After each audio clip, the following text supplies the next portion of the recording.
Good morning. Welcome to First Parish in Concord, and I invite you to settle in and listen to the Prelude.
Good morning. Good morning and welcome to First Parish in Concord on this beautiful fall day. Thank you, Eric, for that wonderful prelude. What wonderful music to come into this space with. I want to welcome everyone to church this morning. We are glad that you have joined us either here in the sanctuary or joining us at home online or watching us later on YouTube. We are just so grateful to be able to gather through a variety of platforms and a variety of technologies and just do the best we can in this time of pandemic to remain a congregation, to be connected to one another, and to have some time in this beautiful room. Lori Gill-Pazaris is our Zoom host today. Thank you, Lori, for taking care of that. She'll be monitoring the chat and interacting with you folks on Zoom, so thanks again, Lori. We have listening assisted headphones in the back for anybody who needs those. There's an elevator right here through these doors, and of course, bathrooms downstairs. The flowers this morning are, at least these lower two, are from Bob Brack's service. It was held here yesterday in the service, in the sanctuary. The sanctuary is fuller than I've seen it since March 2020. We had 225 people in here, and woof, it felt good and a little full. So it was a lovely service for Bob, and we will appreciate the flowers this morning. So this is a little bit like when you're on an airline and they do that part. We are glad you are here this morning. We are grateful for all of you who are taking care of this community. To keep us all safer, masks must be worn inside the building. Also, social distance, please. Our worship leaders, choir, and teachers are all vaccinated, and we strongly encourage vaccination for everyone else who's medically able. This is how we take care of ourselves and one another. To sing or not sing is your choice. The choir will sing one anthem, and the congregation will sing the closing hymn. We'd like to remind you to stay at home if you are not feeling well, even if you think it's just a cold. If you or a family member has tested positive for COVID, please call or email a member of the church staff. If there has been a COVID exposure at church, we will let the congregation know. Together, we covenant to reduce the risk of COVID by each doing our part. We're so glad you're here today. Let us worship together. Our call to worship are words by my friend and colleague, Kathleen McTeague. She says, "We come together this morning to remind one another to rest for a moment on the forming edges of our lives, to resist the headlong tumble into the next moment until we claim for ourselves awareness and gratitude, taking the time to look into one another's faces and to see their communion, the reflection of our own eyes. This house of laughter and silence, memory and hope, is hallowed by our presence together. Let us worship together." I invite you to, actually, Liz is going to help us light the chalice. Come on up, Liz. Good morning. We light our chalice this week and every week as part of how we sanctify this ground, part of how we create and claim sacred space together, whether we are at home or gathered in a small group, whether we are here in the sanctuary in a larger group. This signifies that we create holy ground together and we honor holy ground together. Let us join in our response, those words that come from our hearts in honor of this sacred space and time. It's printed in your order of service. O flame of our faith, open our hearts and fill our bodies and souls with persistent strength. Enliven our spirits and engage us deeply in this life of ours, this sacred, essential moment now.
morning is an excerpt from The Meeting House on the Green, which is the most conclusive and thorough history of the church that we have. These are words from an essay by Edgar Tucker. In 1711, the meeting house of the first parish in Concord stood lengthwise, almost parallel with our present Lexington Road. It was a barn-like structure, 60 feet long, 50 feet wide, and 28 feet high, with neither turret nor belfry, and had only 2 pews. Benches were used to seat the main congregation until 1749, when major changes were made, and pews were added by special vote of the town. Included in the 1749 renovation was the installation of leaded glass windows. Other than foot warmers brought by the congregation, no heat was provided for meetings or church services. No record of paint or stain colors of the interior can be found, but the exterior of a small model of the building was painted yellow, a very popular color for meeting houses and churches at the time.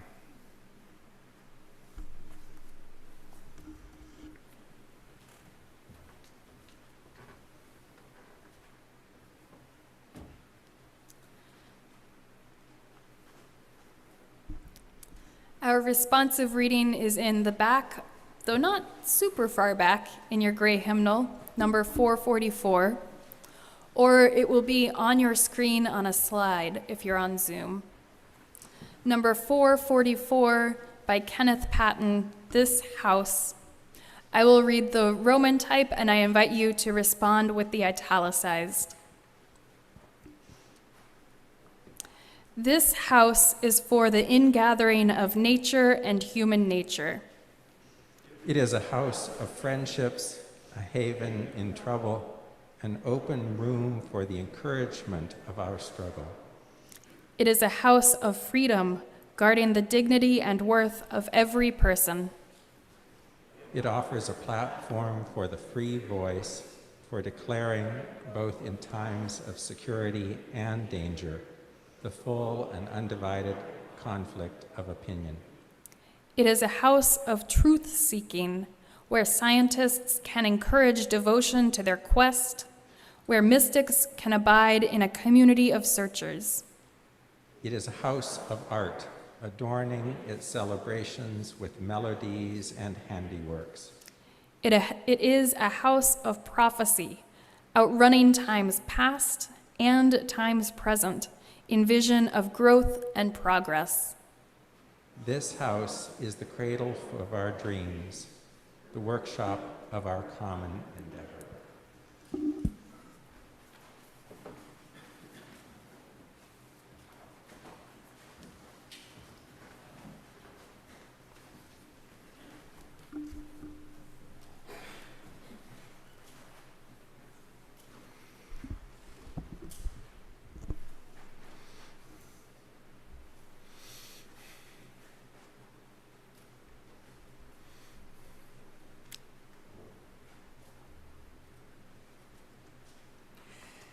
I remember the first time I ever stood in this room. I was leading a coming-of-age trip with the youth from my church in Harrisburg, Pennsylvania, and I had arranged for a tour of First Parish in Concord on a Saturday morning. Marion Wheeler met our group and talked to us about the church for a bit in the parlor. Then we moved upstairs. The Harrisburg Church was built in 1961 and has a distinctly 60s feel about it. Modern in design and not fancy, it is a good space, but it is not a beautiful one. So when the youth and I walked into this room, it took our breath away. Wow! That was all any of us could think of to say. Wow! We loved everything about it. We loved the way the light came through the clear glass windows. We loved the high pulpit so much that every single youth insisted on having their photo taken right here where I'm standing. We loved the pipe organ, we loved the pews, we loved the balcony and the vestibule and the bell rope, the whole McGillicuddy. We knew we were in a beautiful room where important things took place. We knew we were on holy ground. I would return to this room every couple of years with other youth on other coming-of-age trips for over a decade. Each time, this room worked its magic again on the youth and on me. Not once did I imagine that I might get to visit it every single week. Not once did I think that I would be the one helping to make meaning amid such beauty. Yet, here I am. Yet, here we all are. Each of us brings our own longings to this room. Each of us brings our own hopes. One of the hardest things about being in the COVID-19 pandemic since March 2020 is that we have not been together in this room. While it is better now, with some of us here in person and some of us seeing this room from home, we are still not all together under one roof. I long for the day that that is possible, and I imagine you do too. A sanctuary has a kind of creative capacity of its own, observes Ellen Davis. Specifically, it has the capacity to shape the people who spend time there, to form them into believers. The sanctuary itself deepens religious experience and insight. The physical space that we inhabit as worshipers may itself contribute to our awareness of new possibilities for living in the presence of and to the glory of God. This room shapes us. We want it to shape us. That is part of the reason that we come here. When I am in this room, I remember all the people whose memorial services I have done here. I see all of the couples that I have married here. I hear all the children who have been dedicated here. I also feel the rage and fury I have experienced during meetings that have taken place in this room. I have laughed with people here. I have cried with them here. I've seen people act well here, and I have seen them act poorly. This room, above all other spaces, is where our congregation's heart lives. This is the room where everything starts and ends. It deepens our religious experience and insight. It contributes to our awareness of new possibilities for living. It is here that we bring our whole selves. The beauty of this room shapes us. It is a theological statement of this congregation. This room is a theological statement of this congregation, fitting in perfectly with the Puritan founding of the congregation. We 21st century New England Unitarian Universalists might like to think that we have shed our Puritan past.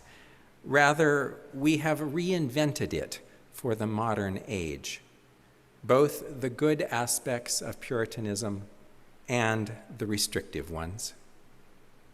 Despite its Greek revival finishes, this room is a Puritan sanctuary. It has clear windows. There is no cross. The seating is hard, wooden, and nailed down. The ministers are separated from the congregation by the pulpit, and only flower arrangements or an occasional banner divert the mind from the clean austerity of its walls.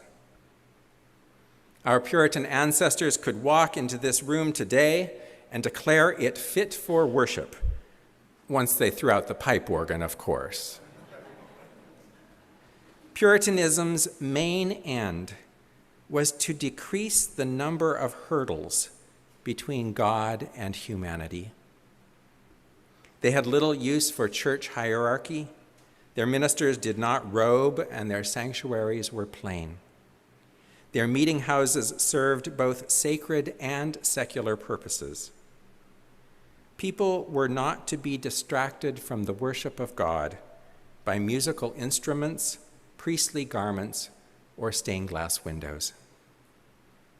Plain dress and plain actions were expected of all in the community. But the freedom gained through austerity also brought a level of control over people's lives that many found stifling.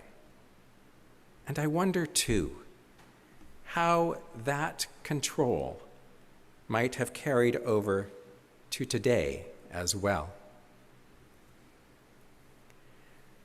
The biggest liability of a room like this one is that it is too serious. It requires too much of those who speak here. It has too little compassion for anything that isn't perfect. This room also inhibits us.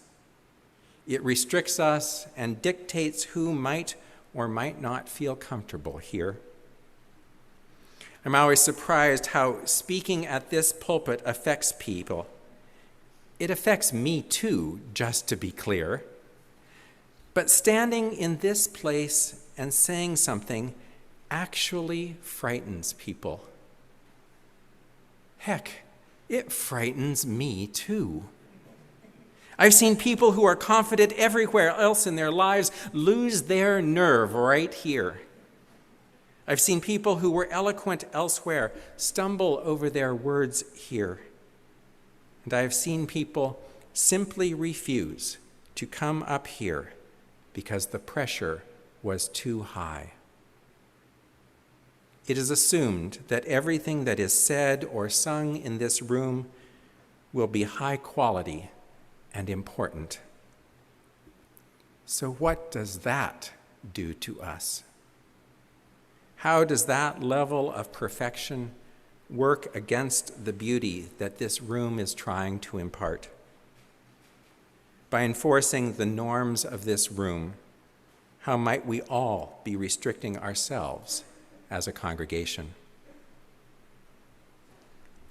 It's no secret that the members and friends of First Parish in Concord tend to be overwhelmingly white, older, straight, well-educated, and financially secure. Yes, we have people of color in the congregation. We have a few gay people. We have some economic diversity, but there would be no mistaking ours for a diverse congregation. And that is fine. Let me repeat that. That is fine, unless we are thwarting diversity by continuing to be who we have been. A beautiful, serious room like this says to newcomers, welcome, come be like us. Our place in history and in the town of Concord will always bring new people to our doors. Some will feel comfortable here, some won't. Only the warmth of this congregation will make new people stay. They won't stay for my sermons, no matter how eloquent. They won't stay for the music, no matter how moving. They won't stay for this room, no matter how beautiful. They will only stay because someone in the congregation took an interest in them. They will only stay because someone talked to them. They will only stay because someone made it easier for them to adjust to this room. To a new person, this room holds none of the wonderful memories it holds for many of us. To a new person, this room is just clean, bright, beautiful, and formal. It is just a space. It is of no use without the warmth of the congregation. It is dead without the life of its people.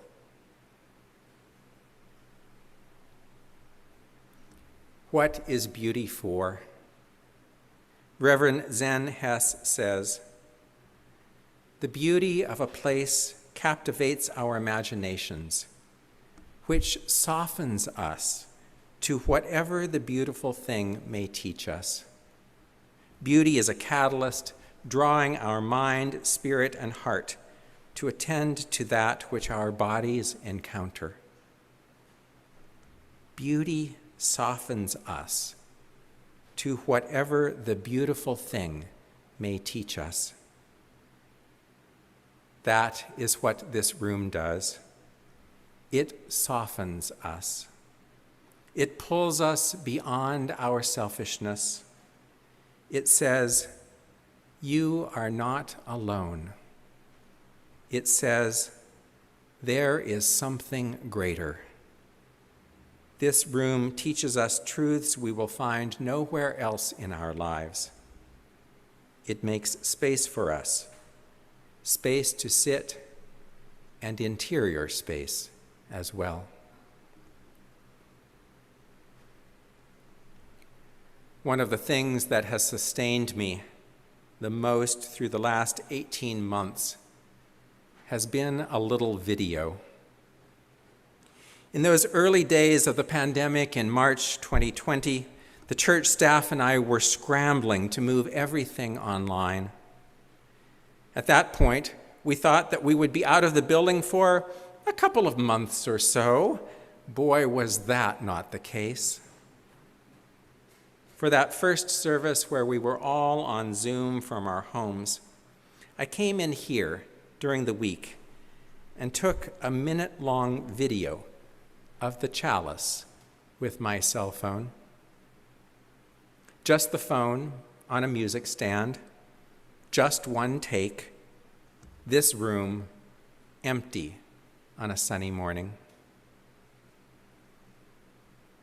The only movement, the faintest flicker of the chalice flame. We have all seen this video over and over by now. We wound up using it each week for the time of silence in our service. For me, that minute each week was an opportunity to see into this room and to imagine who would be sitting there. I could see your faces. I could hear the faint rustling in the pews. I could smell the candle wax. I could feel the wood of this pulpit. For a minute, I was here with you all, exactly where I wanted to be. So be it. Amen. I invite you to reflect on a question. If you're sitting next to folks, just scoot a little closer or talk a little louder if you want to socially distance. And online, you can put your answers into the chat. Here's the question. What does our sanctuary mean to you? What does our sanctuary mean to you? I'll ring a bell, and then 2 minutes later, I'll ring it again. Please talk amongst yourselves.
anthem this morning is Locus Iste, and this is my translation from the Latin.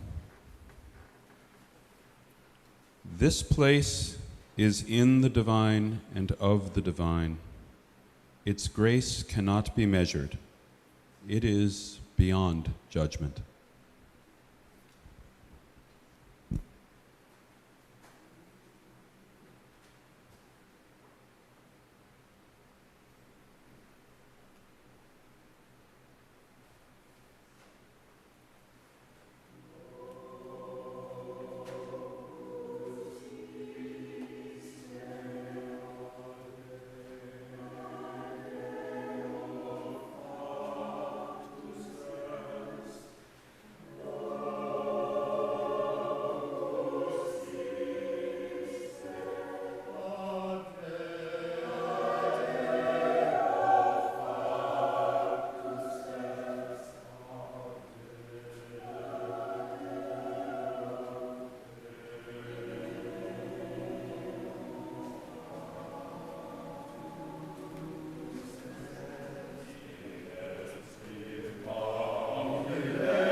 It's beautiful.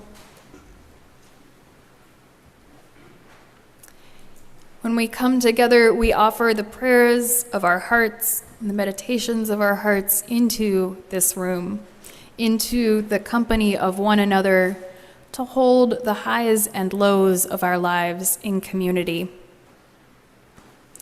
This week, I'll share that Ellen C. is recovering at home after a brief hospitalization this weekend. She appreciates being held in our hearts and prayers, and Ellen, we send our prayers for an easier road ahead. Regina C. and Jeff C.'s son, Sam, married his beloved Sophie this summer. The very happy couple lives in Brooklyn, and so congratulations to Sam and Sophie, and blessings on your marriage. Who else is on your hearts? I invite you to call their name aloud or type it into the chat or both at this time.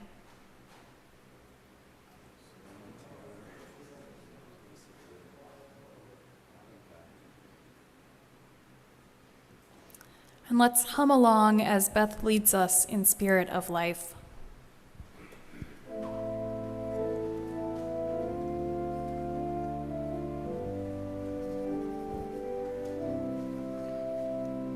Spirit of life, come unto me. Sing in my heart all the stirrings of compassion.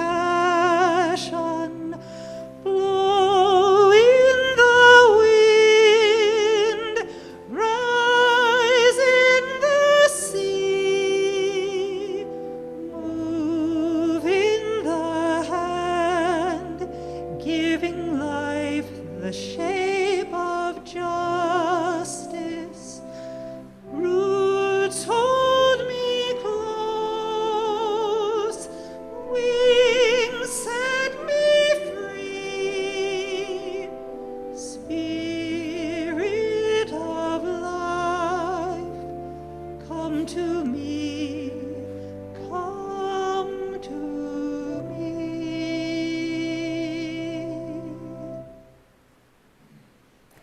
I invite you into a time of meditation, letting your body relax a little bit more gently into your seat. Maybe letting your eyes close or just letting your gaze soften. Placing your hand on your heart or your belly, or just resting in your lap.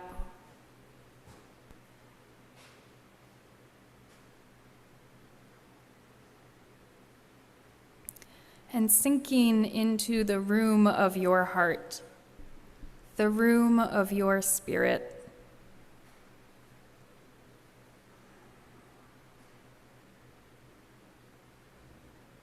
How is it with your heart?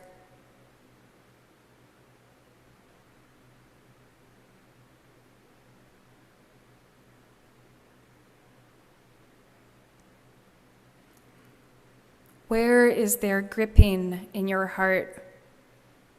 Where do you feel that history of rules, of being told the right and wrong way to do things, that is constraining still?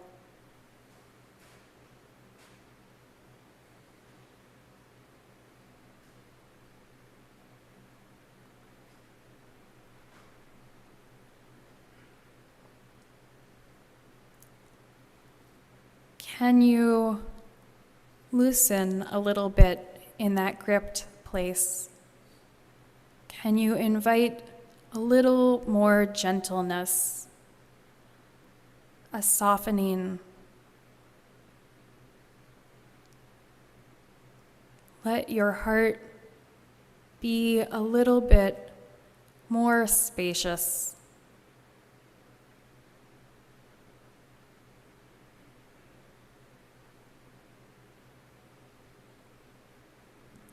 Know that you are okay. You are sacred and whole, exactly as you are. With all of your past and all of your presence, all of your imperfections, you are sacred. You are whole, exactly as you are.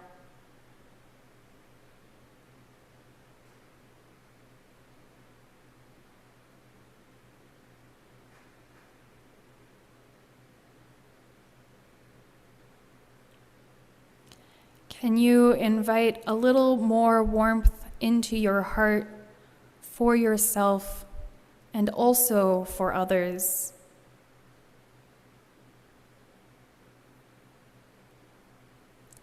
Let your heart expand into a place of welcome for your neighbor, for a stranger.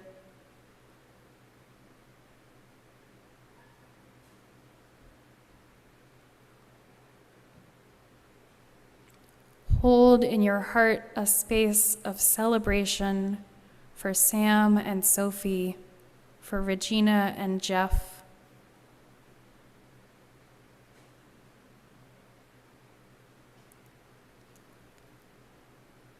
hold in your heart hope for Ellen to feel a little better than she had.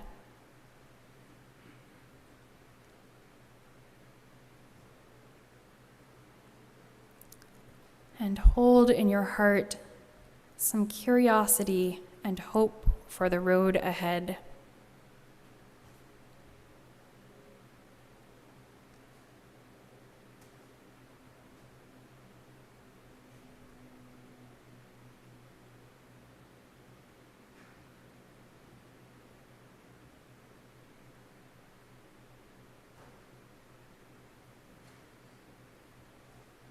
As we come back into some presence of music, I invite you to linger in this stillness just as you are, or to hum along as Beth sings Find a Stillness.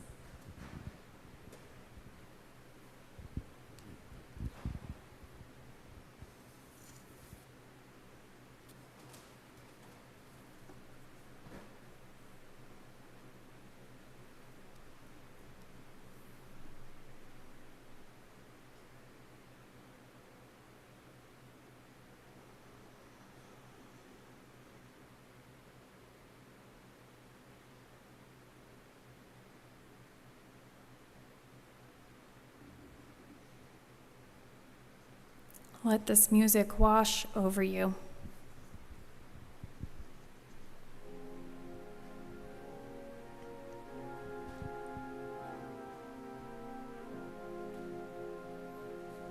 Find a stillness, hold the stillness, let the stillness carry me.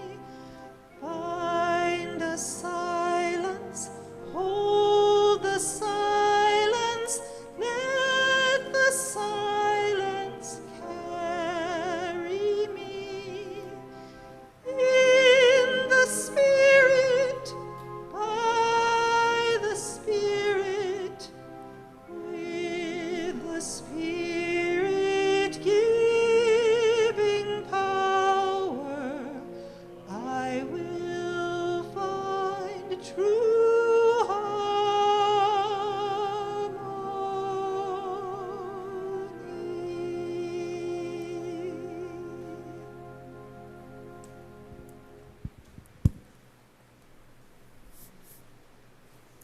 We have Sue Gladstone with us today. Come on up, Sue, to light our social action candle. Welcome, Sue. You can go ahead and take your mask off and speak, and I'll light the candle for you. Good morning.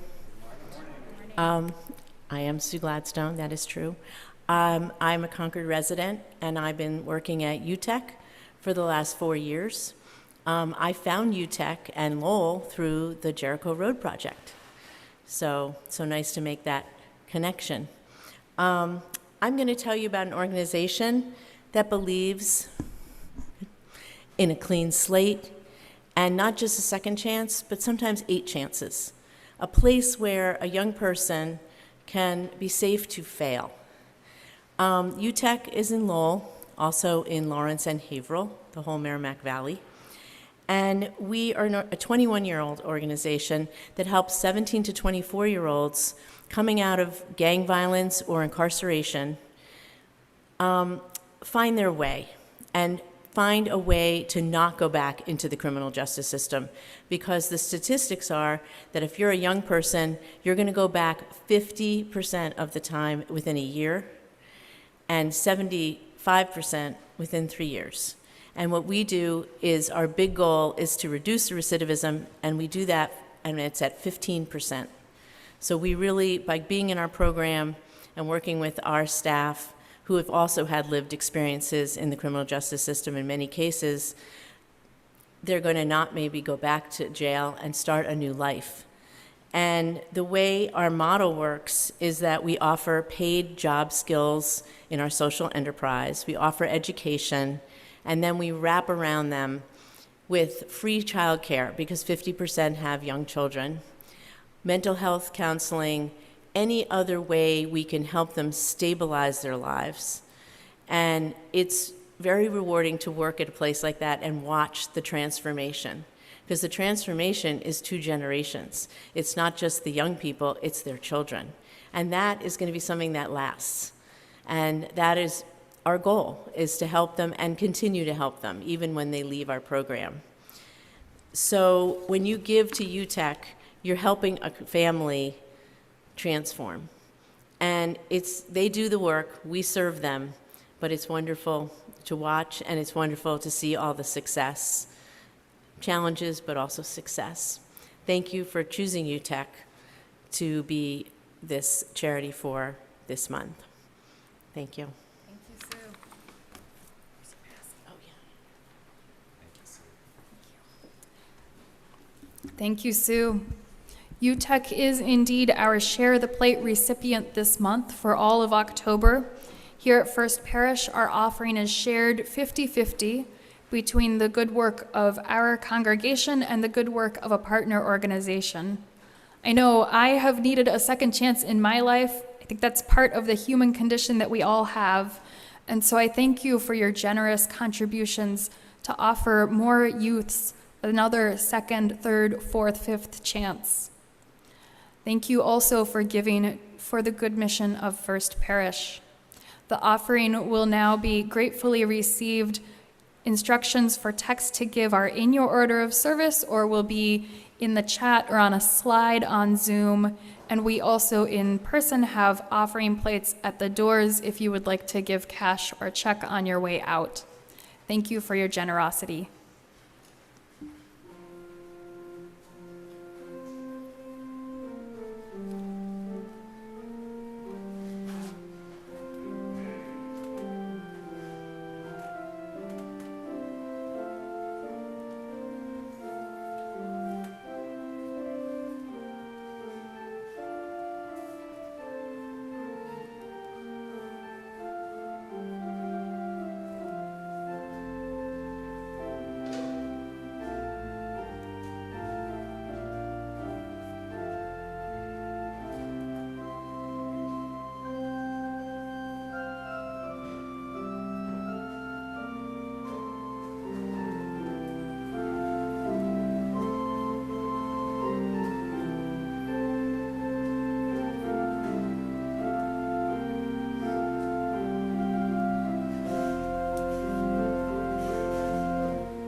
As we begin to close our service, I would like all the folks who are here in person to come out and have coffee hour. We are blessed with a nice day. If you're at home and you live close by, you can also drive over for coffee hour. So, we're just doing this any way we can figure it out. So if that's something you'd like to do, come over and have a little bit of coffee and conversation with folks. Just get in the car and come on over. There will be a table out there for cards that you can write for the pastoral milestones, a little more information on that out there as well. Sue will be there with a table. She'd be happy to tell you more about UTech. So just come out after the service and grab some coffee. Remember to leave your mask on if it's a little crowded, near the coffee table or whatever, and then, you can take it off as you sort of spread out outside. The most appropriate song to sing in a service like this is number 1. I invite you to find in your hymnal, hymn number 1, May Nothing Evil Cross This Door. Let us rise and sing together.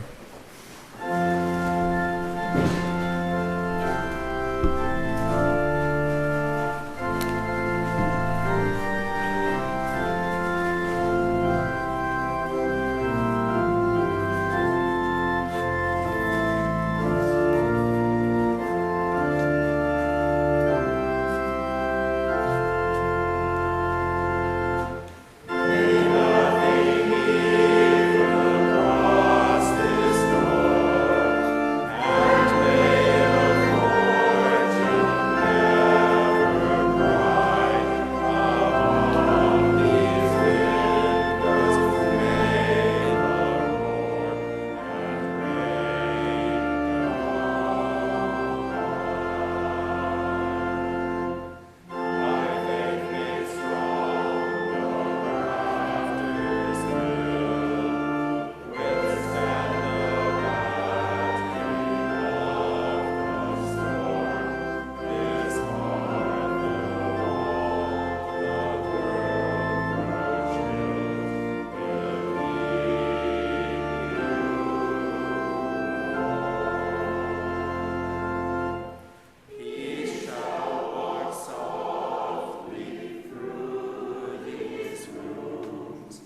Look for beauty wherever you go. It is not just found in this room.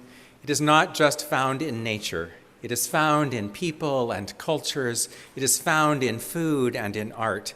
It is found in the most unlikeliest of places. Go from this service and look for beauty everywhere. Please join in the first parish benediction saying, "Go out into the world in peace, have courage, hold on to what is good, return to no person evil for evil, strengthen the faint-hearted, support the weak, help the suffering, honor all beings." I'll see you at coffee hour.